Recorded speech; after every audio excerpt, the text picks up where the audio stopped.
Good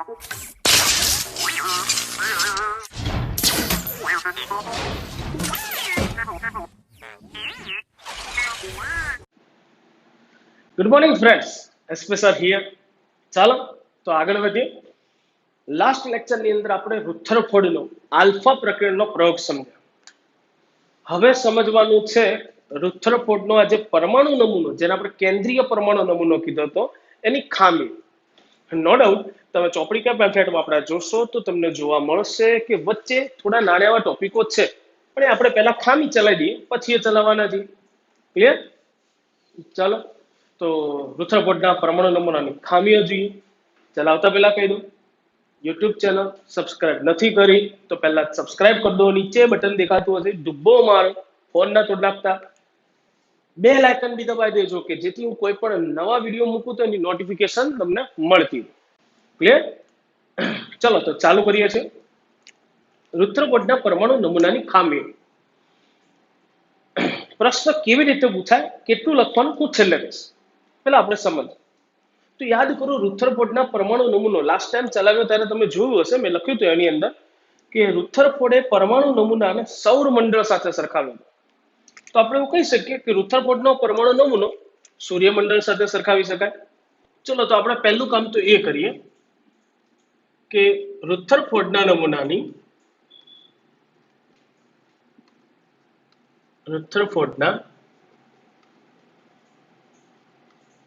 કેન્દ્રીય નમૂનાની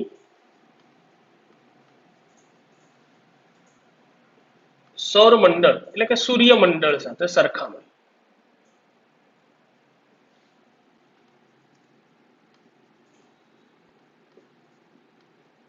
કઈ કઈ બાબતો બંનેમાં સામ્યતા ધરાવે છે અને શું અલગ પડે છે, તો એવું કરી આપણે બે પાર્ટ વહેંચી દઈએ છીએ. આપણે એક બાજુ લખીશું સૌરમંડળ માટે અને બીજી બાજુ હું લખીશ રુથરફોર્ડના નમૂના માટે.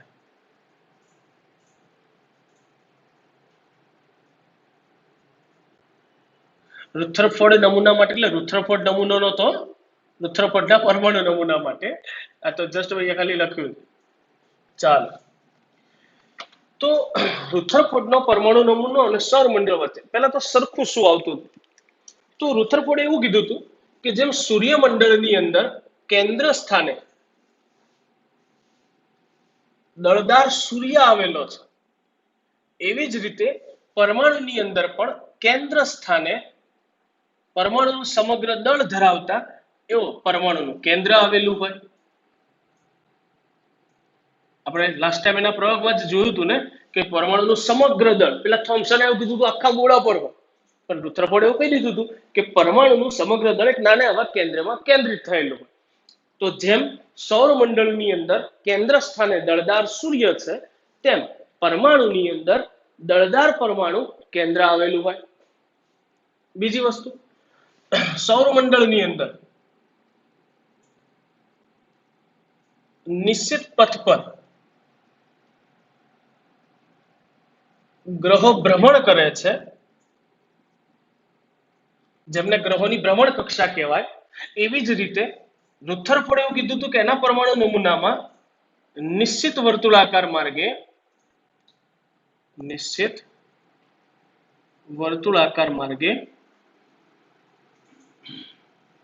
ઇલેક્ટ્રોન ભ્રમણ કરે છે, જેને આપણે કક્ષા કહી શકીએ. એટલે એને નામ આપ્યું હતું કે જે આ વર્તુળાકાર માર્ગ છે ને શું એને કીધું હતું, કક્ષા.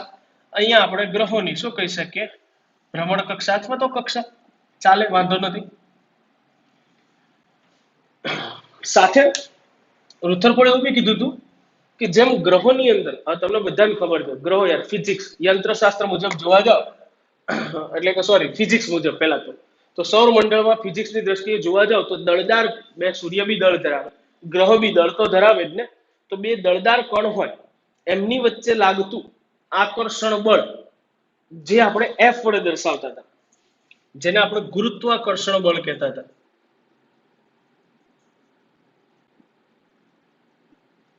ગુરુત્વાકર્ષણ બળ એફ તો એવું દર્શાવી શકે કે capital G into m1 m2 upon R square, આવું કંઈક સૂત્ર હતું. આ શેનું સૂત્ર હતું? તો સૂર્ય નું વજન, ગ્રહોનું વજન, તેમની વચ્ચેના અંતરનો વર્ગ ભાગી નાખો અને ગુરુત્વ પ્રવેગનો અને સોરી ગુરુત્વાકર્ષણ અચળાંક મૂકી દો તો તમને એમની વચ્ચે લાગતું બળ મળે. તો કહેવાનો અર્થ એવો છે કે સૂર્યમંડળની અંદર જેમ સૂર્ય અને ગ્રહો એક ચોક્કસ આકર્ષણ બળથી જકડાયેલા છે, એમ રુથરફોર્ડે બી કીધું હતું કે એના પરમાણુ નમૂનામાં કેન્દ્રમાં રહેલા પ્રોટોન એટલે કે ધન વીજભાર અને બહાર પડતા ઇલેક્ટ્રોન સ્થિર વિદ્યુતીય આકર્ષણ બળ, જેને કુલંબિક આકર્ષણ બળ પણ કહેવાય. એટલે કે કુલંબિક આકર્ષણ બળથી જકડાયેલા હોય. એ કુલંબિક આકર્ષણ બળ મારે લખવું હોય તો શું લખાય? કે Q1 Q2 upon R square.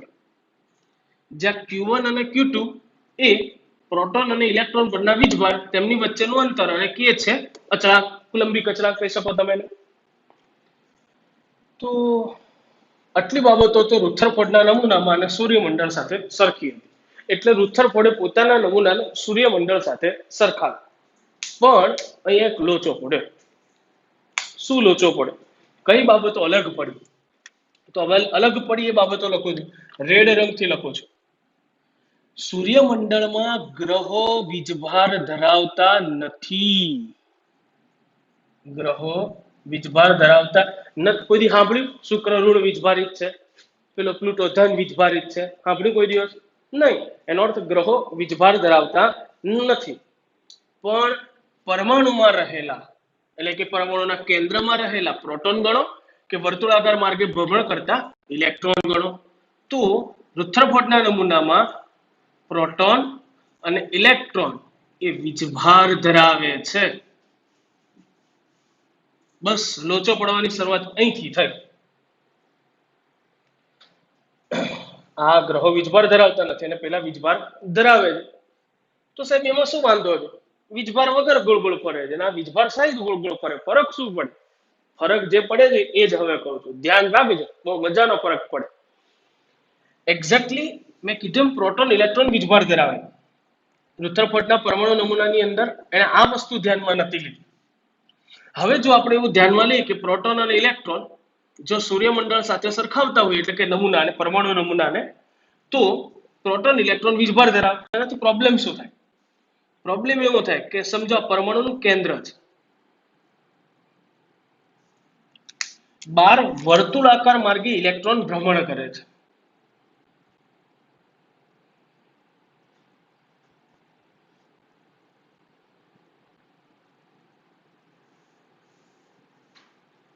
ગોળ દેખાય કે ના દેખાય, આવું જ રહેશે ભાઈ, બોર્ડ ઉપર આવું જ દોરાય.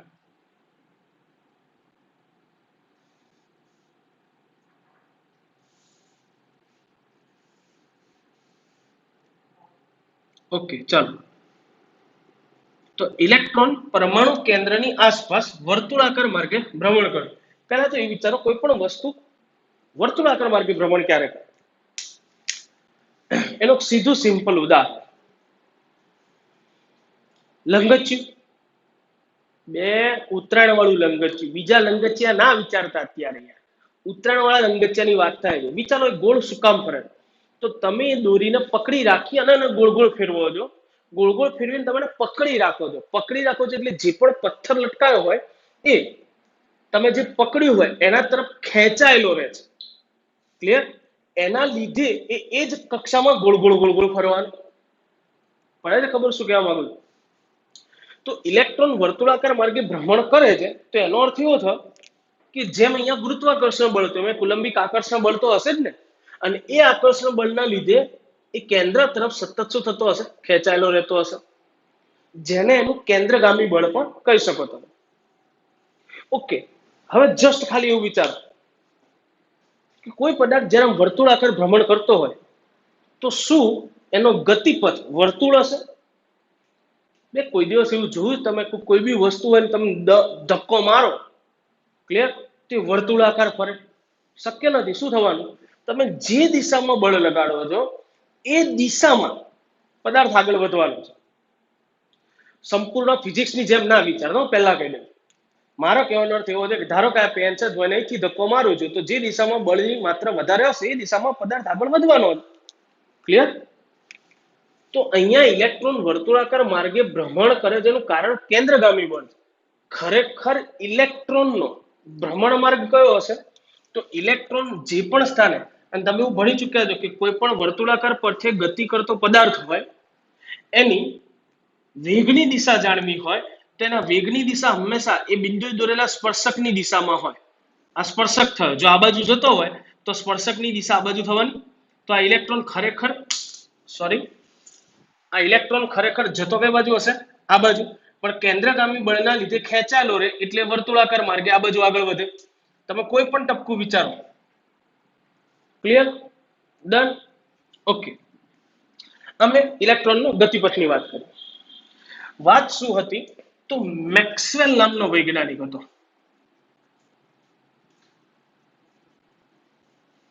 મેક્સવેલે વીજ ચુંબકીય સિદ્ધાંત રજૂ કર્યો હતો.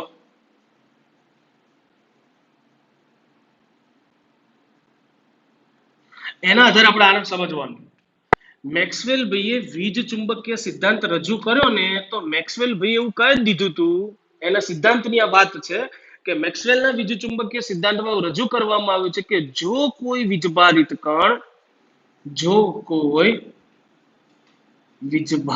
કણ વર્તુળાકાર માર્ગે ગતિ કરે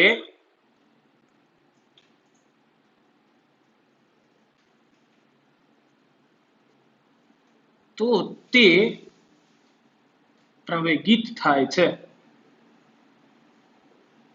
અને આવા કણ વિકિરણ સ્વરૂપે ઉર્જા ગુમાવે છે. આ વાત મેં નથી કીધી, મેક્સવેલ એના વીજ ચુંબકીય સિદ્ધાંતમાં રજૂ કરી હતી કે જો કોઈ વીજભારિત કણ હોય, વર્તુળાકાર પથ ઉપર ગતિ કરતો હોય, તો ગતિ અને સતત ગતિ કરતો હોય તે પ્રવેગિત થાય. એટલે કે એની ગતિ, કારણ કે કોઈ બી વસ્તુ હોય તમે એને એકવાર ધક્કો મારી મૂકી દો તો શું એ ગતિ લાઈફ ટાઈમ કરે જ રાખશે? આ તો સારું કોકને ધક્કો મારે બિચાર દોડે જ રાખે. કોઈ સુરત મોકલો એમ ધક્કો મારી દીધો હેડ સુરત, તો એમ ના ખબર પડે મારે કહેવાનો અર્થ શું છે. તો અહીંયા થતું કેવું હશે કે ઇલેક્ટ્રોન સતત ભ્રમણ કરે, તો એનો અર્થ વર્તુળાકાર માર્ગે ભ્રમણ કરતો હોય ત્યારે પ્રવેગિત થતો હોય, એટલે સતત એના વેગમાં વધારો થતો રહેતો હોય, સતત ગતિ કરતો જ રહે. અને જો એવું થાય તો આવા કણ વિકિરણ સ્વરૂપે શું ગુમાવે? ઉર્જા. તો એનો અર્થ એવો થયો, ગ્રહો હતા એમાં વીજભાર નહોતો, ગ્રહ ફરે છે વર્તુળાકાર પથ પર, પ્રવેગિત પણ થાય, પણ એ વીજભાર જ નહીં ધરાવતા, તો એ વિકિરણ સ્વરૂપે ઉર્જા ગુમાવશે નહીં. પણ અહીંયા ઇલેક્ટ્રોન જે છે એ વીજભાર ધરાવે છે, ઋણ વીજભાર ધરાવતો હોય, વર્તુળાકાર પથ પર ફરે છે, પ્રવેગિત પણ થતો હોય અને વિકિરણ સ્વરૂપે ઉર્જા પણ ગુમાવતો હશે. એટલે આ શું મેં દોર્યું? વિકિરણ. વિકિરણ સ્વરૂપે ઉર્જા. તો એનો અર્થ આપણો ઇલેક્ટ્રોન વિકિરણ સ્વરૂપે ઉર્જા ગુમાવે છે. તો હવે લોચો શું પડે? લોચો એવો પડે કે જો આ વિકિરણ સ્વરૂપે ઉર્જા ગુમાવે તો થતું શું હોય? જરા થોડું પહેલાનું વિચારો. સમજો ઇલેક્ટ્રોન જેની પાસે ચોક્કસ ઉર્જા હશે, એ ઉર્જાના લીધે એ ગતિ કરી શકે છે. સમજો આપણે ઉદાહરણ લઈએ, માત્ર સમજાવવા માટે ધ્યાનમાં લેવડાવું છું. એટલે હું જે કહું એવું વિચારું. ઇલેક્ટ્રોન પાસે બહુ બધી ઉર્જા છે, એ ઉર્જાનો ઉપયોગ કરીને ગતિ કરવાનો છે.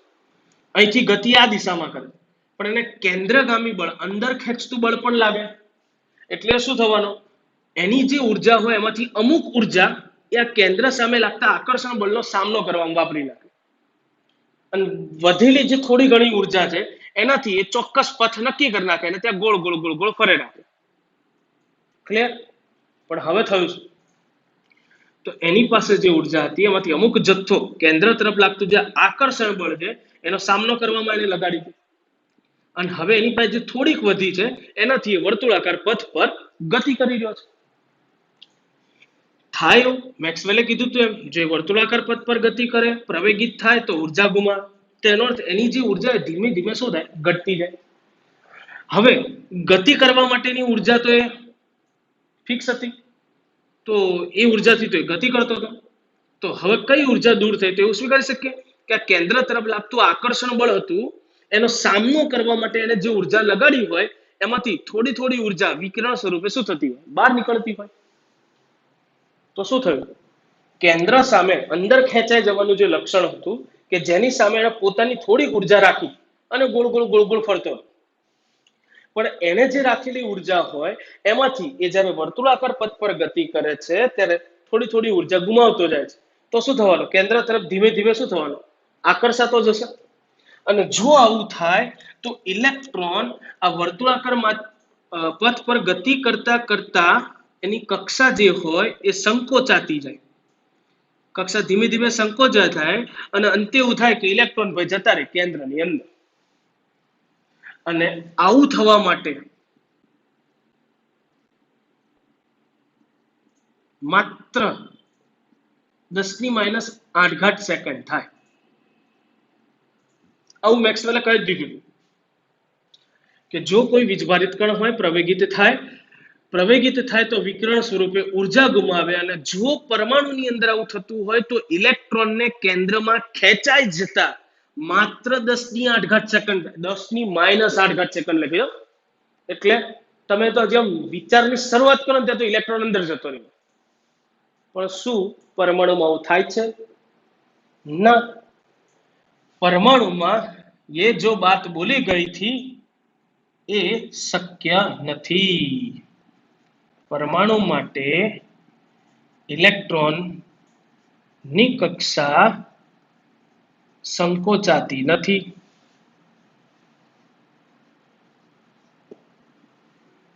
એટલે કે મેક્સવેલનો વીજચુંબકીય સિદ્ધાંત આપણને જે પ્રમાણે કહે છે પ્રમાણે ઇલેક્ટ્રોનને કેન્દ્રમાં ભળી જવા 10⁻⁸ સેકન્ડ થવી જોઈએ, પણ સાલું અહીંયા એવું કશું થતું નથી થતું. તો એનો અર્થ આની અંદર કંઈક ચોક્કસ પ્રકારની સ્થિરતા હોવી જોઈએ કે જેનાથી પરમાણુ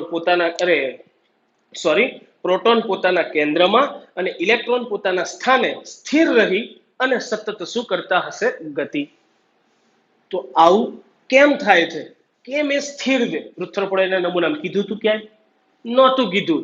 તો રુથરફોર્ડના પરમાણુ નમૂનાની ખામીમાં પહેલી ખામી એવું લખી શકાય કે રુથરફોર્ડનો પરમાણુ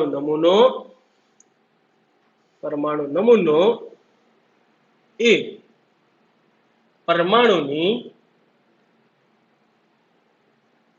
સ્થાયીતા સમજાવી શકતો નથી.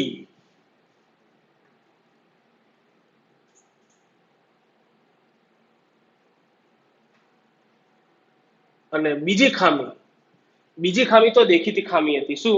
એને એવું કહી તો દીધું કે ઇલેક્ટ્રોન પરમાણુ કેન્દ્રની આસપાસ વર્તુળાકાર માર્ગે ભ્રમણ કરે છે. ક્યાં ભ્રમણ કરે, કેટલી કક્ષાઓ હોય, કેટલા ઇલેક્ટ્રોન હોય? તો પરમાણુમાં ઇલેક્ટ્રોનની ગોઠવણી વિશે એને કઈ કીધું તું નહીં. ત્રણ તો મુદ્દી કીધી હતી. તો બીજો મુદ્દો કે રુથરફોર્ડના પરમાણુ નમૂનો પરમાણુમાં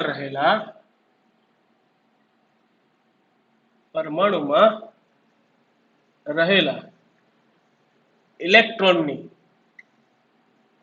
ગોઠવણી કે કક્ષાઓ વિશે માહિતી પૂરી પાડી શકતો નથી. એટલે એનો અર્થ રુથરફોર્ડ ઇઝ ઓલસો ગપોડિયું. થોમ્સને નગાડા ઢોલ વગાડ્યા હતા ભાઈ આ સમય. તમે ના વગાડતા, હું કવે સાંભળો હવે. તો આ રુથરફોર્ડના પરમાણુ નમૂનાની ખામીઓ છે. પ્રશ્ન કેવી રીતે પૂછાય છે? પ્રશ્ન પૂછાય, રુથરફોર્ડના પરમાણુ નમૂનાની સૌરમંડળ સાથે સરખામણી કરો. તો તમારે સૌરમંડળ સાથેની સરખામણી કરવાની. ટેમ્પલેટમાં તમને સ્પષ્ટ પ્રશ્ન અલગ મળશે. અધરવાઇઝ આ જ પ્રશ્ન એવી રીતે પણ પૂછાય કે રુથરફોર્ડનો પરમાણુ નમૂનો એ પરમાણુની સ્થિરતા સમજાવી શકતો નથી. શા માટે? તો પણ તમારે સૌરમંડળની સરખામણી જ સમજાવવાની છે. ઘણીવાર પ્રશ્ન એવો પૂછાય, રુથરફોર્ડના પરમાણુ નમૂનાની ખામીઓ લખી તેની સૌરમંડળ સાથેની સરખામણી સમજાવો, અથવા તો રુથરફોર્ડના પરમાણુ નમૂનાની ખામીઓ લખી તે પરમાણુની સ્થાયીતા સમજાવી શકતો નથી. શા માટે સમજાવો? તો તમારે આ સમજાવવાનું અને નમૂનાની બે એટલે ખામીઓ પહેલા લખવાની. ઘણીવાર એવું બી થાય 2 માર્ક્સની અંદર ખાલી એવું બી પૂછાય કે રુથરફોર્ડના પરમાણુ નમૂનાની ખામીઓ લખો, તો માત્ર તમારે ખામીઓ જ લખવાની છે. પેમ્પલેટની અંદર તમને સ્પષ્ટ પ્રશ્નો અલગ મળી જશે. તો આજે અહીંયા સુધી રાખીએ છીએ, બાકી ટુ બી કન્ટિન્યુ. પણ પહેલા એક વાત કહી દઉં, ભાઈ બધા લોકો છે ને ફરજિયાત એક ચોપડો બનાવી દીજો યાર.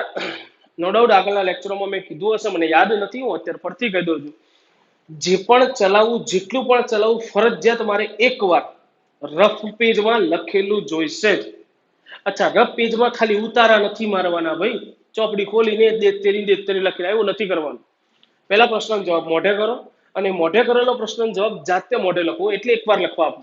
ગધા મજૂરી નથી કરાવતો, એવું નથી કે 2 વાર ને 3 વાર લખીને આપો, એવું નથી કરવું. એક જ વાર લખો, પણ મોઢે કરીને લખો. તમે મોઢે કરીને લખી લો ને એક વખત ચેક કરી લો, તો ઇનડાયરેક્ટલી તમે એક જ થિયરી 3 કે 4 વખત વાંચી બી નાખી અને મોઢે લખાઈ પડે. ક્લિયર? અને એ હોમવર્ક મને વોટ્સએપ પર સબમિટ કરાવો બધા જ. તો આજે જેટલું પણ ચલાવ્યું છે એ પ્રશ્નના જવાબના સ્વરૂપમાં તમને પેમ્પલેટમાં મળશે. પેમ્પલેટમાંથી તમે પ્રશ્નના જવાબ સ્વરૂપે જ મારે લખેલું, એટલે બધું જ લખાણ પેમ્પલેટમાં આપ્યું એમ જોઈએ. મુદ્દા સ, હું બોર્ડ ઉપર જે પણ લખું છું, પરીક્ષામાં ખાલી આટલું લખો તો માર્ક્સ ન મળે. હું હજી બી કહું છું, આ તમને સમજાવવા માટે લખ્યું. તો આ કામ તમારે શેમાં કરવાનું? તમારો ફેર ચોપડો એક બનાવો. એટલે તમારે ચોપડા બી બનાવવાના થાય. એક ચોપડો કહો કાં તો રફ પેજ કહો. એક ચોપડો મેન ફેર ચોપડો. ફેર ચોપડાની અંદર કામ શું કરો? વ્યવસ્થિત જે પણ ચાલે છે, જે પણ બોર્ડ ઉપર લખ્યું છે, કારણ કે તમે આ સમજ્યા છો, તો હું ક્યાં શું બોલ્યો હશે તમે જ્યારે બી આ વાંચવા બેસો ત્યારે તમને યાદ આવે. તો ફેર ચોપડાની અંદર બોર્ડ ઉપર લખેલું હોય એવી રીતે લખો. પણ હોમવર્ક જે લખવાનું હોય, સબમિટ કરાવવાનું હોય, ફરજિયાત ફૂલ મુદ્દામાં, જેમ થિયરીમાં પરીક્ષામાં પૂછાય લખવું પડે એવી રીતે જ લખવાનું. જે મેં તમને કીધું એમ ફૂલ મુદ્દા સહિત તમને પેમ્પલેટમાં મળી જશે. ક્લિયર? ડન? તો બધા જ લોકો આજનું પણ હોમવર્ક મને સબમિટ કરાવી દેજો. ચાલો આજે અહીંયા સુધી રાખીએ, બાકી ટુ બી કન્ટિન્યુ નેક્સ્ટ ટાઈમ. ઓકે, ચલો બાય.